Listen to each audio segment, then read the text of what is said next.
Hi there. Okay, so I'm just going to come on and answer a little question that I get asked an awful lot. And that question is how to decide what exercise program is good for you. So if you're a complete beginner, it can be quite daunting to think, where should I start? But really, initially, just start with fun. But if you are somebody that doesn't really enjoy exercise that much, and I know there's a lot of people that are out there or feels that it's a chore to start with, then you need to have a good a good reason why you need to exercise. And we all need to exercise. We all need to move, whichever format it is in. So it doesn't have to be at the gym. It doesn't have to be at an exercise class. You can get that out of gardening or walking. But if you're just sticking to gardening and walking, what that doesn't do, it doesn't give you a consistency. So unless you can garden every single day, go out in the garden, or you can garden 3 times a week and it's not weather dependent, then to try and get your strength gains, your flexibility in that, it probably won't be enough. So at this time of year, it's great. The weather's nice. You can get out and you can get your exercise, some of it by gardening and probably going a walk. So how to decide what the body needs, first of all. So take a look at your body. What does it need to actually function? How do you find out what it needs to function? Well, just look at your daily movement that you have to do. So you have to bend down, pick things up, various weights that you have to pick up, a box that the postman's delivered. You have to bend down to move things to the side. You have to reach up above to put things in cupboards. You have to dry your hair, maybe sort your hair out, whatever that is. You have to maneuver into positions to get to places in and out in your house. If you're cleaning, if you're trying to find things, like you have to be able to bend down to get and reach under the bed. You have to be able to reach and probably hold your arms up in the air to paint, or and if you don't do that sort of action, imagine how weak you're going to be if you don't do that now. And I know a lot of people, we've become this massive labor saving type of population all over the world, haven't we? We get somebody in sometime. I don't, but because I don't, but you get people in to do the decorating, the cleaning, the gardening. Pretty much every activity has been taken up by a person in their job. So you can employ somebody to do all the movement that you like, and you will be very limited then on what movement you do. But to decide what functional movement you need, functional movement. So to decide what exercise program for you, you need functional movement for a start off. As we age, and I hear this a lot, I hear people saying, like, I'm no longer going to bend down, pass me that. You hear people saying to partners, pass me that, pick that up for me, undo the bottle top for me, can you put these things out the cupboard a little bit lower so I can reach them, can you get that from underneath the bed? These are just the normal things. Can you lift up, walk backwards carrying an object for quite a long time? Just have a little think about the day-to-day basics that you do on your movement.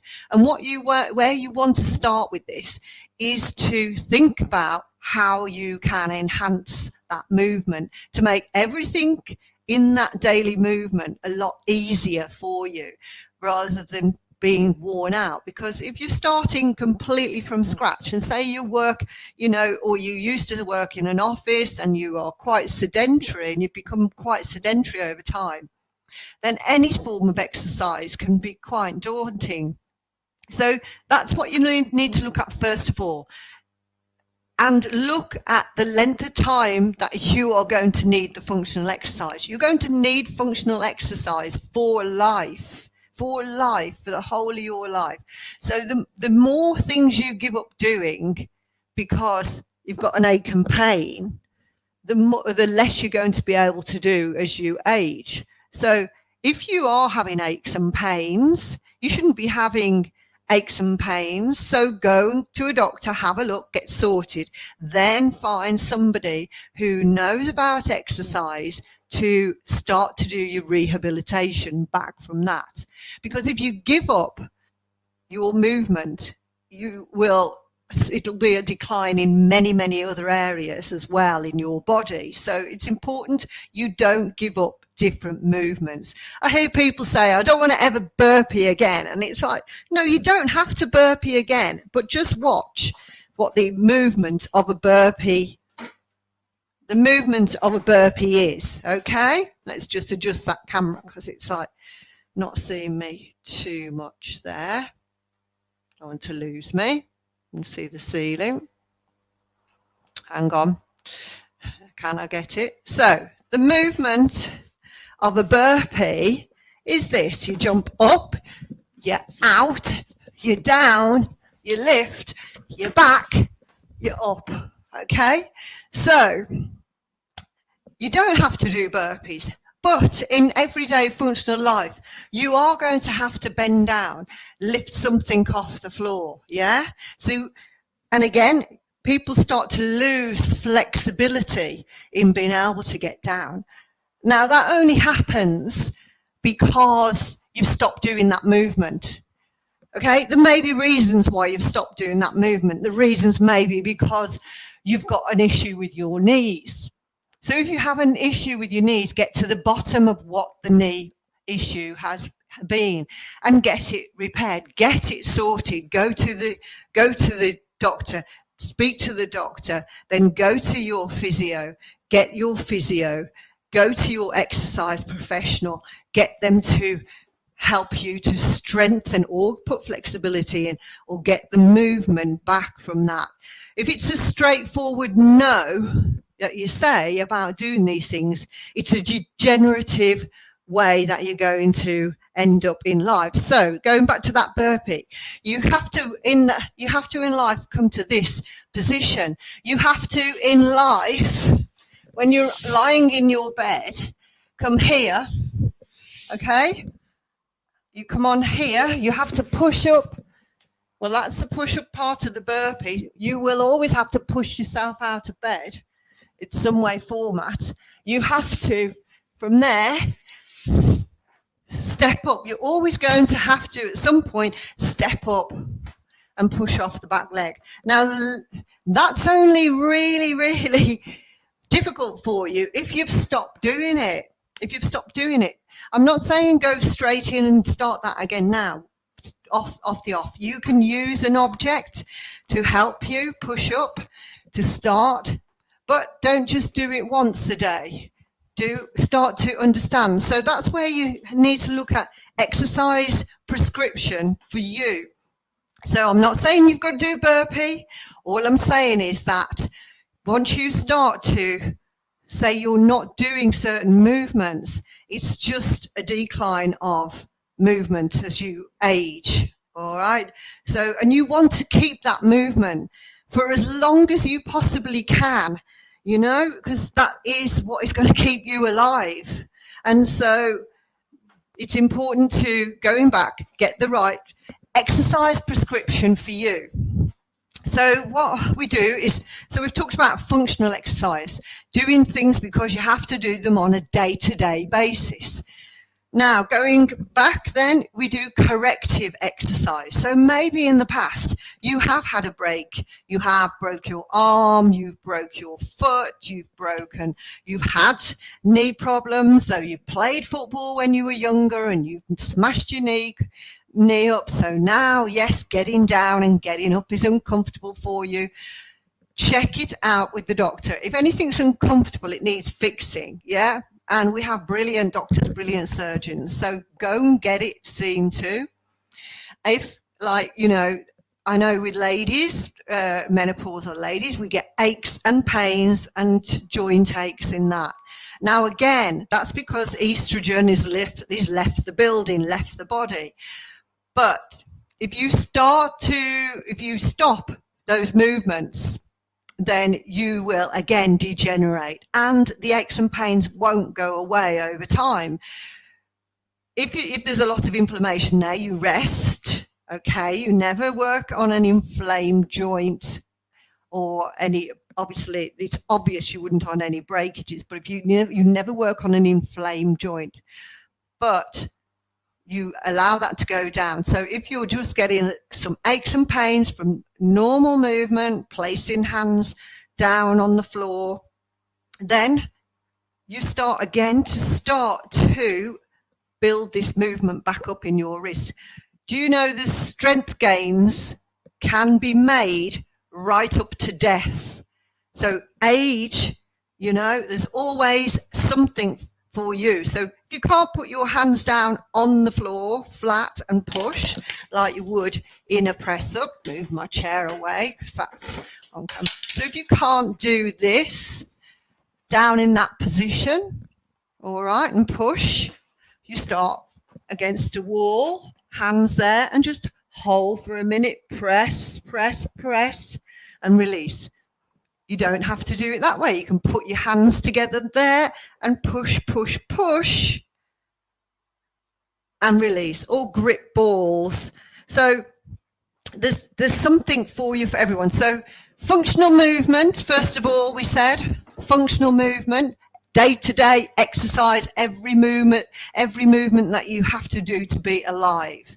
There's another one that people say, I don't want to run backwards. I don't want to run or walk backwards. But you've got to walk backwards. If you open cupboard doors or fridges, you're walking backwards. You're walking backwards in a lot of movements. So you've got to keep, just because you are afraid of tripping over, you still got to, in your lifetime, walk backwards. So just do it slowly, surely, sure-footedly, until you get used to, again, confidence. Because most of the time, it's just confidence that you need if you've stopped doing a certain movement. So corrective exercise, okay, we've covered that. So as I say, if you have broken a wrist or you've broken a foot, and you've got a knee issue, you check it out with the doctor, you go and get checked with that, you then start corrective exercise, as in a physio type of exercise. You haven't got to completely, I know these things cost money, going to physios and going to personal trainers and things like that. But once you've got your program and you continuously do it, then you will be on the way to getting better. And then you just readjust, right? I've got that. I've managed to correct it there. Now what else do I have to do?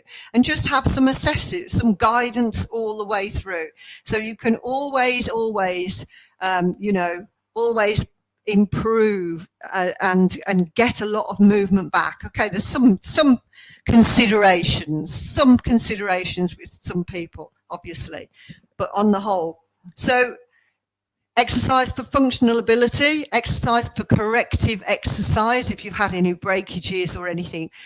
Posture check, you want to have posture. You want to be able to be comfortably able to sit up tall. You want to be able to stand up tall. You want to be able to stand in a good position, to have a strong core, so that because that obviously is the center of the whole of your world, really, your core and your hip complex, and that has got to be very strong. We know that as ladies and men, as we age, as people age, the hip complex can become a very sort of complex area, literally a complex area.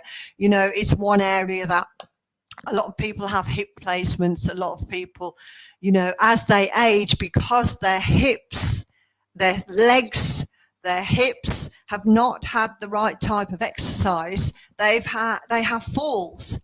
And actually, once you have falls, that is usually a very fast decline. So we want to prevent falls.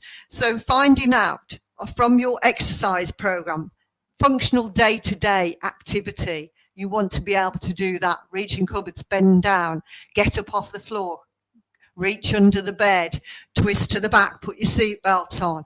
You want to be able to lift things off the Amazon man. You want to be able to balance. Balance is another huge one that we need because of, as I was saying, the hip issue that becomes as we age. So all of that has to be in a package. Now, rehabilitation. So you haven't even heard me speak about weight loss yet, have you?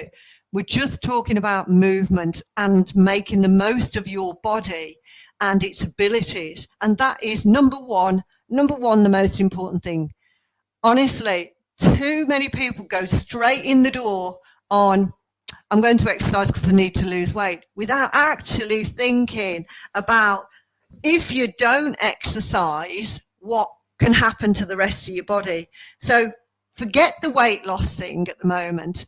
Think about all those functional, corrective, posture check, rehabilitation. If you have if you're ill, if you've been ill from any treatment, maybe from, any cancer treatment or any heart issues, it's rehabilitation from that. And yes, I understand that, these times can be quite really, really scary for people who have never really exercised. I know I've had in the past several people that have said to me, I really struggle with the feeling of, and this is not having heart issues or anything, I really struggle with the feeling of a raised heart rate when I move, and it scares me. And okay, at that point, if the fear is stopping you from doing anything, any exercise, any cardiovascular exercise, any walking faster and getting breathless, you need to get breathless, okay? But if you have a big fear about that and it is really worrying you, go and get a check with the doctor. And you should have a check with the doctor before you begin exercise programming anyway, okay? Any form of exercise, that's your aerobics class. If you've never done exercise before, go to the doctor, have your checkups. If you've got any concerns, ask him to do a check, and they will, and they'll clear you for exercise. And then you know that, getting your heart rate up, feeling breathless is a really normal and encouraged thing to do, but within your range. Now, that's another chat. That is, how do you know when you're working in your range? That's another complete chat that I'll come on and do again another day. But this is all beginners exercise, or people who've tried exercise and stopped because they have some fear during that exercise plan that they've had. So there you go. We have to find the right exercise plan out of that for you. Functional, corrective, posture check, rehabilitation, balance, all right? And then how do we do that? Well, we know that strength training is really, really important. And to me, strength training is the most valuable out of all of the training, because it incorporates so many of the disciplines in it. You get breathless when you are lifting weights, so it does challenge your cardiovascular system. There is balance involved. You do train unilaterally, so we train with weights one side at a time. Some of them are balancing positions. So weight training, because of the gains, especially with your hip complex, as I was saying before, and your bone density, is highly, highly important. So you always need to have some strength training in your program. How many times a week should I exercise?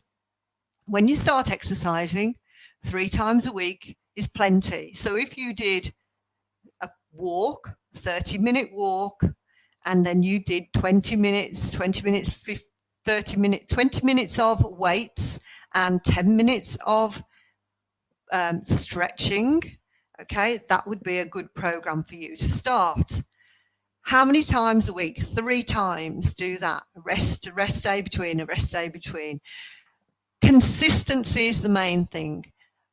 Again, I was out with somebody the other day and we were talking about this, and she said, I don't think I'm going to go to the gym anymore. I feel like I'm getting a lot out of walking.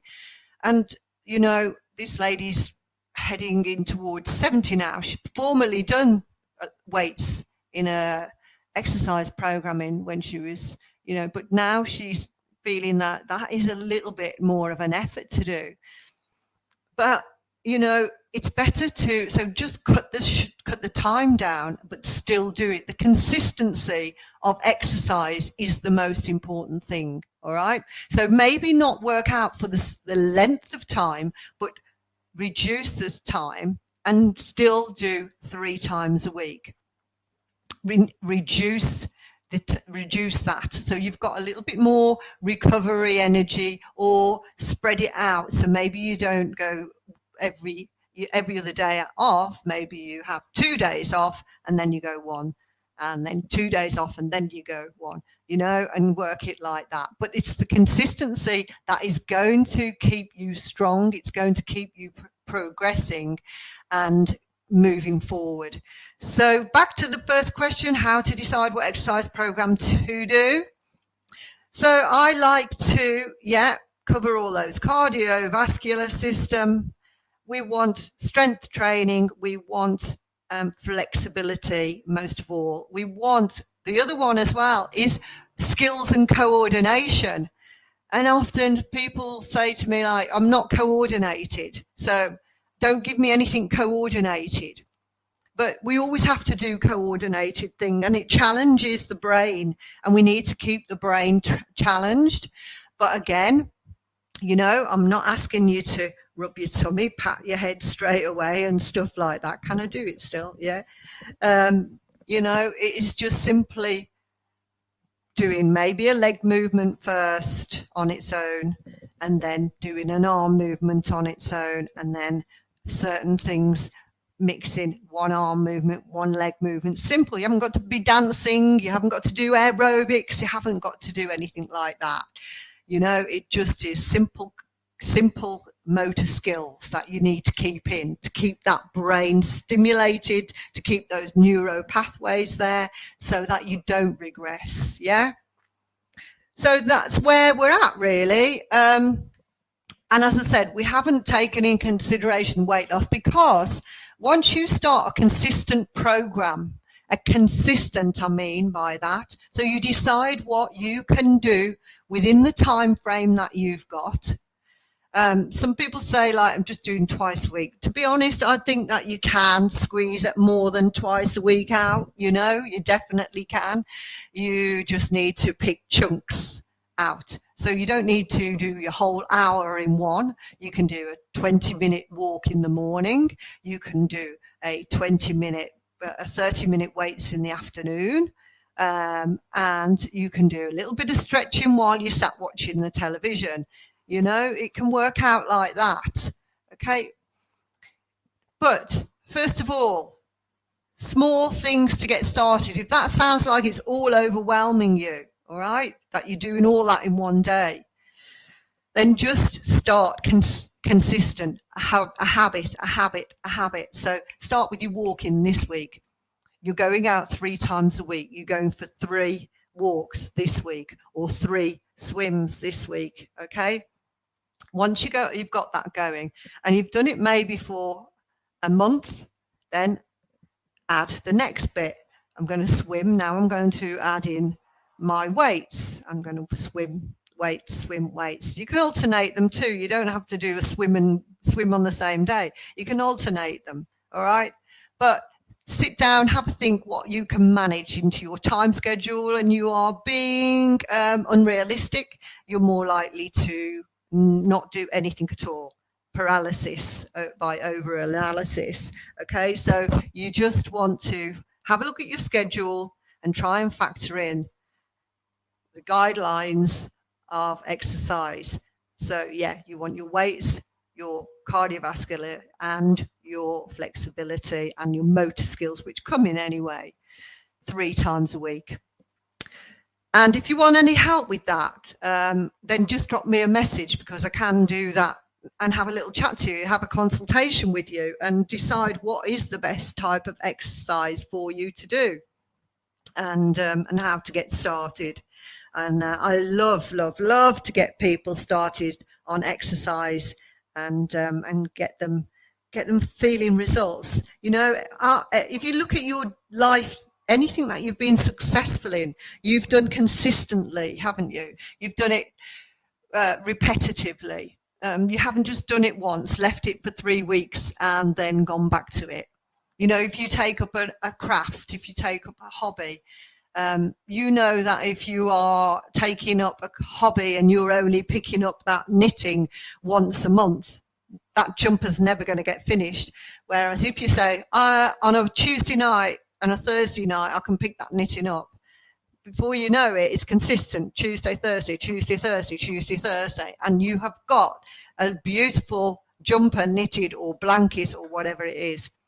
Just break it into small. It's the same with everything. Language. Want to learn a language? Small chunks. Don't give yourself. Don't overwhelm yourself. Small chunks. And it's refreshing, and it's encouraging to see, once you've nailed that, how you just switch that through your life in every form, in every format, whether it be in keeping up with your gardening, doing your cleaning, doing your admin, doing some work, meeting friends, whatever it is. You're just programming it in so you get more things into your life and they're not overwhelming. I hope that helps a little bit and gives you a little bit more idea. And yeah, so I'll come on and do more beginner chats.